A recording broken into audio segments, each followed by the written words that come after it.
Kalau tak pasti berapa muka surat tadi, boleh rujuk Raja Petra punya website. Dia dah keluarkan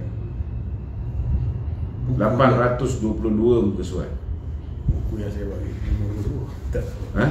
Yang saya bagi buku 50. Ini kita cerita pasal laporan pasukan petugas khas, Bukan buku. bukan buku. Betul-betul. Dengar betul-betul. Oi, jarang dia dengar betul. Dia boleh ajar kau balik. Itu lagi terror. Kita duduk depan ni kan, tu kita Okey, bagus. Duduk depan jangan tanya soalan yang aku dah jawab. Tok, soalan tu. Okey Tok, berkenaan dengan mukadimah Datuk tadi tu. Mukadimah. Sekiranya Nazlan didakwa, Ya. bagaimana pula dengan hukuman yang sedang berjalan terhadap Datuk Seri Najib ni? Sekiranya Nazlan didakwa di bawah Kanun Acara Jenayah Seksyen 220, sewajarnya Datuk Seri Najib diberikan penangguhan hukuman. Dia ada banyaklah. Pertama, Datuk Seri Najib boleh diisytiharkan pembicaraan yang beliau lalui di bawah Hakim Nazlan sebagai null and void, tidak sah. Okey, dan dia dibicarakan semula di hadapan hakim lain yang berkecuali, tidak ada kepentingan konflik ataupun konflik of interest, ataupun apa yang boleh dibuat, hukuman penjara yang beliau lalui ditangguhkan.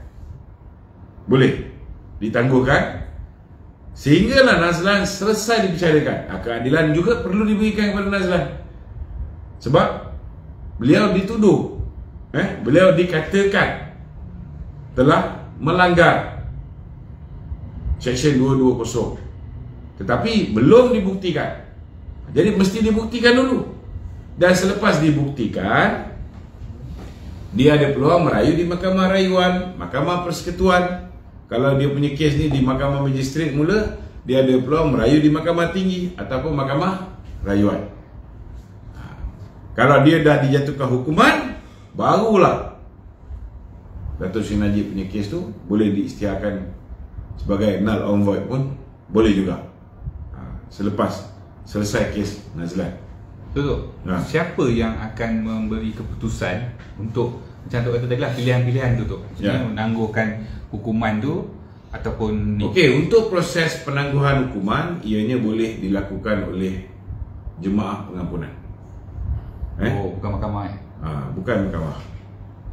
Kalau Nazlan didakwa, Jemaah Pengampunan boleh mengambil keputusan, sebab Jemaah Pengampunan dia boleh buat macam ini. Datuk Seri Najib telah memohon royal pardon ataupun pengampunan diraja. Dia ada 3 keputusan ataupun 4 keputusan yang boleh ambil. Pertama, permohonan Datuk Seri Najib boleh ditolak. Bila permohonan Datuk Seri Najib ditolak, beliau hilang kelayakan sebagai ahli parlimen. Okey. Kedua, Datuk Seri Najib boleh diberikan pengampunan penuh, royal pardon. Maknanya dia dibebaskan, tak ada lagi kena denda 210 juta, tak ada lagi kena 12 tahun penjara, dan dia tidak ada rekod jenayah langsung. Ini full pardon. Okay. Ataupun hukuman dia boleh diringankan, dia hanya kena bayar denda contohnya, tidak ada hukuman penjara, atau sebaliknya. Satu lagi, ke bawah dulu tuanku boleh menangguhkan hukuman yang beliau jalani. Kalau kes Nazlan 5 tahun baru habis, 4 tahun baru habis, 3 tahun baru habis, 2 tahun baru habis, kan tunggu lah. Tangguh. Dah ada keputusan, barulah jalan balik boleh ditentukan nasib Datuk Seri Najib. So tu, Ya. macam sekarang ni dia dah kena penjara lah. Ya. Jadi duit apa panggil, duit jamin tu kira burn ke macam mana tu? Ataupun tunggu juga sebab dia dah buat royal pardon tu, tunggu juga ke atau macam mana tu? Duit jamin? Duit jamin Sebab dia dah jatuh hukum. Tapi dia buat dia minta pengampunan. Itu saya tak pasti. Tak pasti. Sebab duit jamin tu sepatutnya sudah boleh di-collect. Sebab beliau dah pergi ke penjara. Yang tak boleh collect tu maksudnya tu, kalau macam duit jamin tu diletak supaya dia tidak lari daripada menghadiri mahkamah. Kalau dia dah masuk penjara, macam mana dia nak lari? Ya, bagi balik lah. Jadi duit jamin tu dah boleh dipulangkan kepada penjamin, bukan pulang pada Dato' Najib, penjamin. Okey. Ada apa lagi yang tak jelas? Dalam tempoh raya tu tu, dalam tempoh pendakwaan tu, Dato' Najib akan dibebaskan ke macam mana tu? Mana? Dalam tempoh pendakwaan Nazlan tu sikit. Bila Nazlan didakwa saja, sepatutnya Dato' Najib ni macam mana pun mesti dibebaskan. Sebab dah jelas dah dia ada konflik kepentingan di situ. So selagi tak diputuskan kes Nazlan ni, macam mana kita nak hukum orang yang tak bersalah?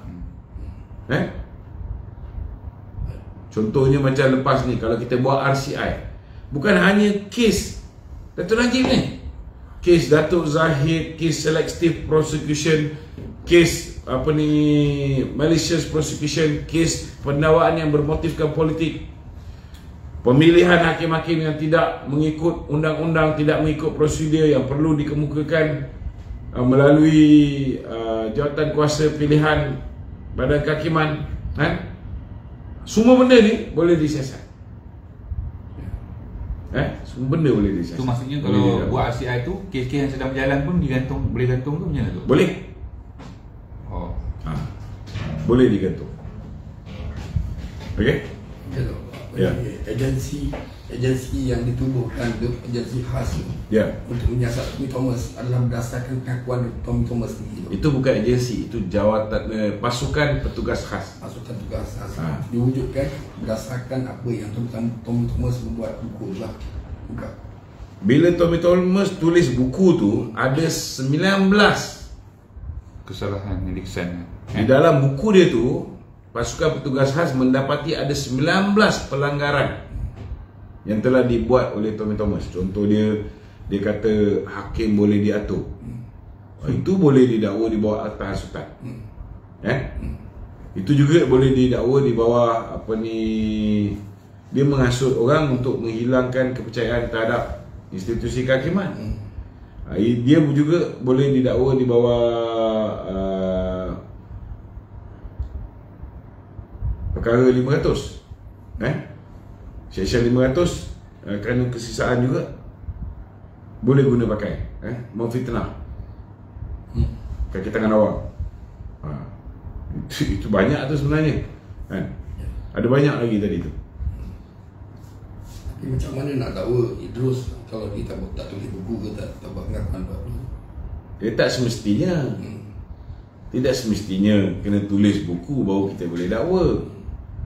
Bila kita tubuh Suruhanjaya Siasatan Diraja untuk siasat salah laku yang dilakukan oleh peguam negara ketika zaman PH, ketika zaman PN,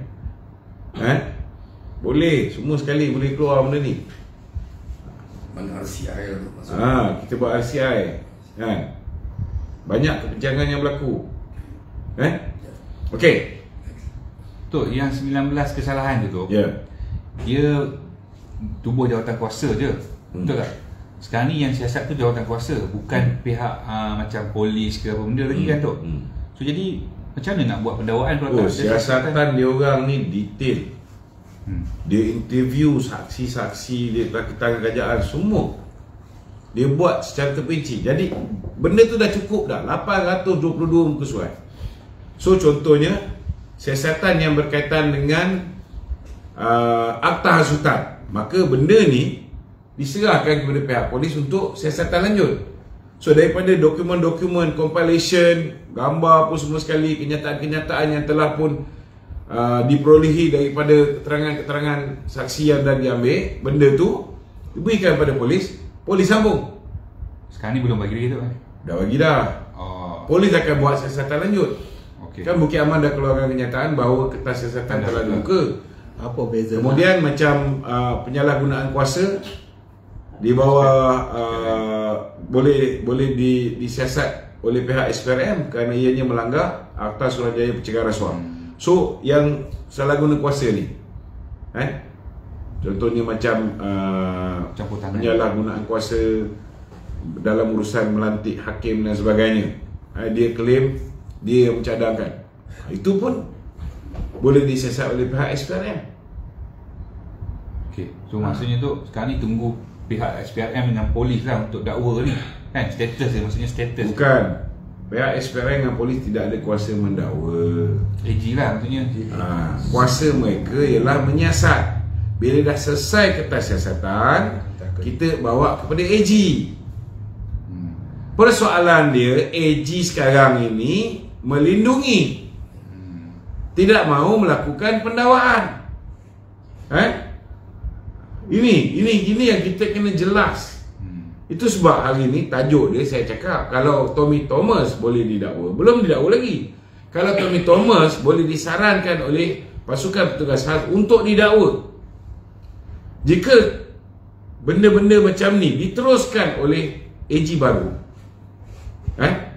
bila bertukar kerajaan, tidak ada siapa lagi akan melindungi AG ni. Maka dia juga boleh dihadapkan ke muka pengadilan. Itu sebabnya dia kena ambil pengajaran daripada kesilapan yang dilakukan oleh Tommy Thomas. Jangan dia buat silap ni. Itu mesej kita. Kita nak beritahu Tommy Thomas dulu boleh buat sesuka hati dia kerana dia dilindungi oleh Perdana Menteri bernama Mahathir Mohamad.